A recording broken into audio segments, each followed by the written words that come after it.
Josué, chapitre 22. Alors Josué appela les Rubénites, les Gadites et la demi-tribu de Manassé. Il leur dit, Vous avez observé tout ce que vous a prescrit Moïse, serviteur de l'Éternel, et vous avez obéi à ma voix dans tout ce que je vous ai ordonné. Vous n'avez point abandonné vos frères depuis un long espace de temps jusqu'à ce jour, et vous avez gardé les ordres, les commandements de l'Éternel votre Dieu. Maintenant que l'Éternel votre Dieu a accordé du repos à vos frères, comme il leur avait dit, retournez et allez vers vos tentes dans le pays qui vous appartient, et que Moïse, serviteur de l'Éternel, vous a donné de l'autre côté du Jourdain. Ayez soin seulement d'observer et de mettre en pratique les ordonnances et les lois que vous a prescrites Moïse, serviteur de l'Éternel.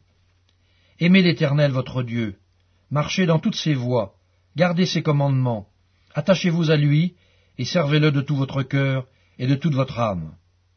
Et Josué les bénit et les renvoya, et ils s'en allèrent vers leur tente. Moïse avait donné à une moitié de la tribu de Manassé un héritage en Basane, et Josué donna à l'autre moitié un héritage auprès de ses frères en deçà du Jourdain, à l'Occident. Lorsque Josué les renvoya vers leur tente, il les bénit et leur dit, Vous retournez à vos tentes avec de grandes richesses, avec des troupeaux fort nombreux, et avec une quantité considérable d'argent, d'or, d'airain, de fer et de vêtements. Partagez avec vos frères le butin de vos ennemis. Les fils de Ruben, les fils de Gad et la demi-tribu de Manassé s'en retournèrent, après avoir quitté les enfants d'Israël à Silo, dans le pays de Canaan, pour aller dans le pays de Galad, qui était leur propriété, et où ils s'étaient établis, comme l'Éternel l'avait ordonné par Moïse. Quand ils furent arrivés au district du Jourdain, qui appartiennent au pays de Canaan, les fils de Ruben, les fils de Gad et la demi-tribu de Manassé y bâtirent un autel sur le Jourdain, un autel dont la grandeur frappait les regards. Les enfants d'Israël apprirent que l'on disait, « Voici les fils de Ruben, les fils de Gad et la demi-tribu de Manassé ont bâti un autel en face du pays de Canaan, dans les districts du Jourdain, du côté des enfants d'Israël. » Lorsque les enfants d'Israël eurent appris cela, toute l'assemblée des enfants d'Israël se réunit à Silo pour monter contre eux et leur faire la guerre. Les enfants d'Israël envoyèrent auprès des fils de Ruben, des fils de Gad et de la demi-tribu de Manassé au pays de Galad, Phinéas, fils du sacrificateur Éléazar, et 10 princes avec lui, un prince par maison paternelle pour chacune des tribus d'Israël. Tous étaient chefs de maison paternelle parmi les milliers d'Israël. Ils se rendirent auprès des fils de Ruben, des fils de Gad et de la demi-tribu de Manassé au pays de Galad, et ils leur adressèrent la parole en disant, « Ainsi parle toute l'assemblée de l'Éternel. Que signifie cette infidélité que vous avez commise envers le Dieu d'Israël? Et pourquoi vous détournez-vous maintenant de l'Éternel en vous bâtissant un autel pour vous révolter aujourd'hui contre l'Éternel? Regardons-nous comme peu de choses le crime de Péor, dont nous n'avons pas jusqu'à présent enlevé la tache de dessus nous, malgré la plaie qu'il attira sur l'assemblée de l'Éternel? Et vous vous détournez aujourd'hui de l'Éternel? Si vous vous révoltez aujourd'hui contre l'Éternel, demain il s'irritera contre toute l'assemblée d'Israël. Si vous tenez pour impur le pays qui est votre propriété, passez dans le pays qui est la propriété de l'Éternel, où est fixée la demeure de l'Éternel, et établissez-vous au milieu de nous. Mais ne vous révoltez pas contre l'Éternel, et ne vous séparez pas de nous, en vous bâtissant un autel, outre l'autel de l'Éternel, notre Dieu. Akan, fils de Zérak, ne commit-il pas une infidélité au sujet des choses dévouées par un perdit, et la colère de l'Éternel ne s'enflamma-t-elle pas contre toute l'assemblée d'Israël? Il ne fut pas le seul qui périt à cause de son crime. Les fils de Ruben, les fils de Gad et la demi-tribu de Manassé répondirent ainsi aux chefs des milliers d'Israël.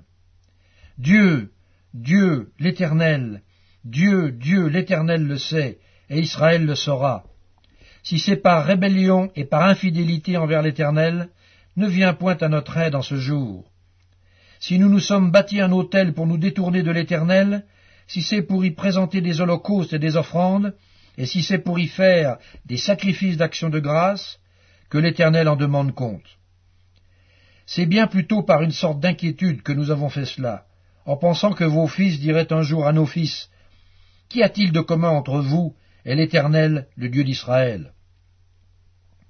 L'Éternel a mis le Jourdain pour limite entre nous et vous, fils de Ruben et fils de Gad. Vous n'avez point de part à l'Éternel. Et vos fils seraient ainsi cause que nos fils cesseraient de craindre l'Éternel. C'est pourquoi nous avons dit, bâtissons-nous donc un autel, non pour des holocaustes et pour des sacrifices, mais comme un témoin entre nous et vous, entre nos descendants et les vôtres, que nous voulons servir l'Éternel devant sa face par nos holocaustes et par nos sacrifices d'expiation et d'action de grâce, afin que vos fils ne disent pas un jour à nos fils, vous n'avez point de part à l'Éternel. Nous avons dit, s'ils tiennent dans l'avenir ce langage à nous ou à nos descendants, nous répondrons. Voyez la forme de l'autel de l'Éternel qu'ont fait nos pères, non pour des holocaustes et pour des sacrifices, mais comme témoins entre nous et vous. Loin de nous la pensée de nous révolter contre l'Éternel et de nous détourner aujourd'hui de l'Éternel en bâtissant un autel pour des holocaustes, pour des offrandes et pour des sacrifices, outre l'autel de l'Éternel notre Dieu qui est devant sa demeure. Lorsque le sacrificateur Phinéas et les princes de l'assemblée, les chefs des milliers d'Israël qui étaient avec lui, eurent entendu les paroles que prononcèrent les fils de Ruben, les fils de Gad et les fils de Manassé, ils furent satisfaits. Et Phinéas, fils du sacrificateur Éléazar, dit aux fils de Ruben, aux fils de Gad et aux fils de Manassé, « Nous reconnaissons maintenant que l'Éternel est au milieu de nous, puisque vous n'avez point commis cette infidélité contre l'Éternel. Vous avez ainsi délivré les enfants d'Israël de la main de l'Éternel. » Phinéas, fils du sacrificateur Éléazar, et les princes quittèrent les fils de Ruben et les fils de Gad, et revinrent du pays de Galad dans le pays de Canaan, auprès des enfants d'Israël, auxquels ils firent un rapport. Les enfants d'Israël furent satisfaits. Ils bénirent Dieu, et ne parlèrent plus de monter en armes pour ravager le pays qu'habitaient les fils de Ruben et les fils de Gad. Les fils de Ruben et les fils de Gad appelèrent l'autel Ed, car, dirent-ils, il est témoin entre nous que l'Éternel est Dieu.